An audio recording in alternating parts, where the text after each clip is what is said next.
नवरात्रि के पावन अवसर पर चलिए जानते हैं माँ दुर्गा के दूसरे स्वरूप माँ ब्रह्मचारिणी के बारे में। तो शुरू करते हैं माँ ब्रह्मचारिणी की कहानी के साथ। देवी के रूप को देखा जाए तो इनके एक हाथ में जप की माला और दूसरे हाथ में कमंडल होता है। सफ़ेद रंग के वस्त्रों को धारण किए हैं और बहुत ही शांत स्वभाव की हैं। ब्रह्म का अर्थ है तपस्या और चारिणी का अर्थ है आचरण करने वाली।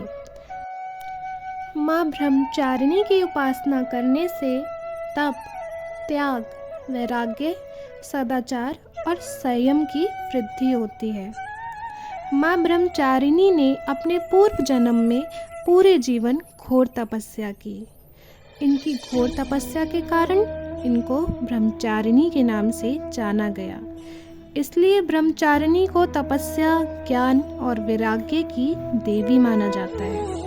अपने पूर्व जन्म में देवी ब्रह्मचारिणी ने हिमालय की पुत्री के रूप में जन्म लिया और नारद के उपदेश से इन्होंने महादेव शिव को पति के रूप में प्राप्त करने के लिए घोर तपस्या की थी। 1000 वर्षों तक केवल फल फूल खाकर जीवन व्यतीत किया और जमीन पर ही रही और उसके बाद शाक पर निर्वाह किया और बहुत से कठिन उपवास रखे।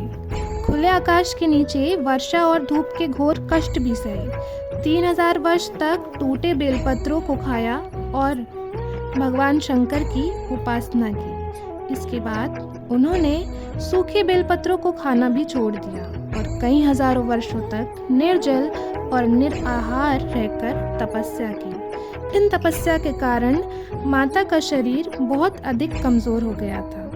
देवता, ऋषि मुनि, सिद्धगण सभी ने देवी की तपस्या को अद्भुत पूर्व पुण्य कृतज्ञ बताया और उनकी सराहना की और कहा, हे देवी, आज तक कोई इतनी कठिन तपस्या नहीं कर पाया है। ये तो बस आपसे ही संभव हुआ है। आपकी मनोकामना पूरी होगी और आपको भगवान चंद्रमौली शिव पति के रूप में प्राप्त होंगे। अब आप घर लौट जाइए, जल्दी आपके पिता के यहाँ बुलावा आएगा। ये थी माँ ब्रह्मचारिणी की कहानी। इस कहानी का सार ये है कि जीवन के कठिन समय में भी हमें मन को विचलित नहीं होने देना चाहिए। माँ ब्रह्मचारिणी की कृपा से सर्व सिद्धि प्राप्त होती है। दुर्गा पूजा के दूसरे दिन देवी की इसी स्वरूप की उपासना की जाती है। इन्हें प्रसाद में पंचामृत, रोली, अक्षत, अरुणा, कमल और दूध से बने प्रसाद चढ़ाए जाते हैं और कपूर से आरती की जाती है। मान्यता है कि माँ ब्रह्मचारिणी की पूजन से कठिन तप तो पूरे होते ही हैं, साथ ही में अध्ययन करने में भी रुचि बढ़ती है और स्मरण शक्ति भी विकास करती है। जीवन में अज्ञानता मिटती है और ज्ञान का प्रकाश फैलता है। वीडियो पूरी देखने के लिए धन्यवाद। आपको माँ ब्रह्मचारिणी की कौन सी बात सबसे ज़्यादा प्रभावित करती है, कमेंट सेक्शन में ज़रूर बताएं। नवरात्रों की हार्दिक शुभकामनाएं।